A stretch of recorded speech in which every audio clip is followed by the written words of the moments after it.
సంవత్సరం క్రితం అనుకుంటా మన ఎన్టీఆర్ అన్న దేవర మూవీ కోసం వస్తున్నా అనేటటువంటి మాట అయితే వాడడం జరిగింది. సంవత్సరం అయిపోయింది ఎన్టీఆర్ అన్న, ఇంకెప్పుడు నువ్వు వచ్చేది, ఒక టేజర్ అనౌన్స్మెంట్ లేదు, ఒక గ్లిమ్స్ అనౌన్స్మెంట్ లేదు అని చెప్పి చాలా మంది చాలా రకాలుగా మాట్లాడుకున్నాం. ఇంకెప్పుడు బావా నువ్వు వచ్చేది అని చెప్పి అల్లు అర్జున్ మేమ్ టెంప్లెట్స్ ఇస్తూ చాలా మంది చాలా రకాలుగా అడిగారు అనమాట. ఎట్టకేలకి వస్తున్నా అనేటటువంటి మాటనైతే ఎన్టీఆర్ అని అయితే నిజం చేసిండు. ఇవాళ మార్నింగ్ 11:07 ఈ పోస్టర్ అయితే రిలీజ్ చేశారు. పోస్టర్ చూసి అందరూ ఇది fan made editing bro, fan made editing చాలా బాగుంది, ఒరిజినల్ పోస్ట్ ఇస్తే ఆనందిస్తామని చెప్పి చాలా మంది కామెంట్ చేస్తున్నారు.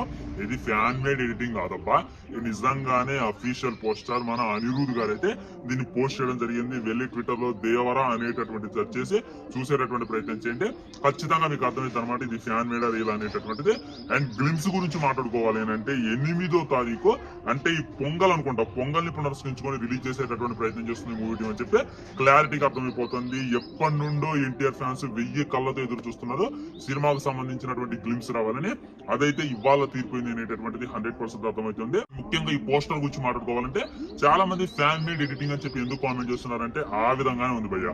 ఫ్రాంక్ గా మాట్లాడుకోవాలంటే అంటే ఇప్పుడు ఈ పోస్టర్ ఏ విధంగా ఉందంటే ఒకసారి ఎన్టీఆర్ అన్న చూడండి, ఓకే ఎన్టీఆర్ అన్న ఏదో రకంగా ఉన్నట్లే కానీ తను మంచిగా ఒరిజినల్ గా ఉన్నాడు, కానీ బ్యాక్గ్రౌండ్ చూడండి మొత్తం కూడా ఆ గ్రాఫిక్స్ అయినా ఆ వాటర్ అయినా ఆ షిప్ అయినా మొత్తం పైరట్స్ ఆఫ్ కరేబియన్ రేంజ్ లో అయితే ఎడిటింగ్ అయితే చేయడం జరిగింది. సో మనోళ్ళు ఎవరు నమ్మడానికి సిద్ధంగా లేరు, ఎందుకంటే కొరటాల శివ గారు ఇలాంటి సినిమాని ఇప్పుడు దాకా తీయలేదంట. ఇదంతా కూడా విజువల్ ట్రీట్ అంట.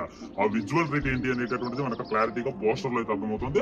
ఇక వెయిటింగ్ గ్లిమ్స్ కోసం 8వ తారీఖు వచ్చిన తర్వాత అసలు సినిమా ఏంది, సినిమా లెవెల్ ఏంది, ఎందుకు వీళ్ళు ఎంత టైం తీసుకున్నారు, మరి పార్ట్ 1 అంట పార్ట్ 2 ఏ విధంగా ఉంటుంది అనేటటువంటిది అంతా కూడా ఒక గ్లిమ్స్ చూసాక మనకైతే ఒక క్లారిటీ వస్తుంది అని చెప్పి 100% అర్థమవుతుంది.